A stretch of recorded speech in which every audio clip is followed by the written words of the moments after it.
आपल्यासोबत शिवसेनेचे नेते रामदासभाई कदम आहेत. भाई, आज शिवसेनेचा जे अधिवेशन आहे ते या ठिकाणी भरवण्यात आलेले. याआधी देखील तुम्ही अनेक अधिवेशनं पाहिले असतील, मात्र या अधिवेशनामध्ये काय नेमकं साम्य आहे? नाही की वेगळी शिस्त पाहायला मिळाली या दिवशीमध्ये. आणि एकनाथजी शिंदे यांच्या कामावरती विश्वास ठेवून याने 1.5 वर्षामध्ये जे निर्णय घेतले, लोकाभिमुख निर्णय, त्या निर्णयाकडे आकर्षित होऊन एक महाराष्ट्रामध्ये भगवं वादळच निर्माण झालं आता.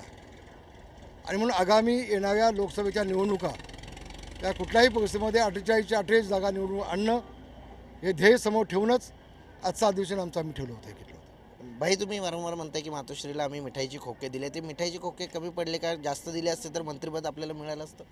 नाही, प्रश्न मंत्रिपदाचा नाही आहे. दुःख एका गोष्टीचं वाटतं की आम्ही जेल भोगले, आम्ही केसेस घेतल्या, आम्ही शिवसेना मोठी केली आणि आम्हाला संपवण्याचा घाट उद्धव ठाकरे करण्यात आला. जसं मनोज जोशींना शिवाजी पार्कच्या समेमधून सेतवाना खाली उतरवलं गेलं, तर माझाही कार्यक्रम तसा करण्याचा त्यावेळी संबंध उद्धव ठाकरेंनी केली होती. एकनाथ शिंदेने मला शपथ घातली की तुम्ही येऊ नका, असा कार्यक्रम त्यांनी आयोजित केलेला आहे. आणि मी नसताना, मग मी गेलो नाही, मग मी नसताना तिथं माझ्या विरोधात घोषणा दिल्या गेल्या. तर हेच उद्धव ठाकरेचं कपट कारस्थान असतं. एकेका नेत्याला कसा संपवायचा लोकांमधून, त्याला खाली कसं उतवायचा. शिवसेना प्रमुखांनी सर्वसामान्य माणसाला मोठा केला, आम्हाला मोठा केला आम्हाला. आणि ह्या नालायक माणसाने नेत्यांना संपवायचं काम केलं, शिवसेना संपवायचं पाप केलं.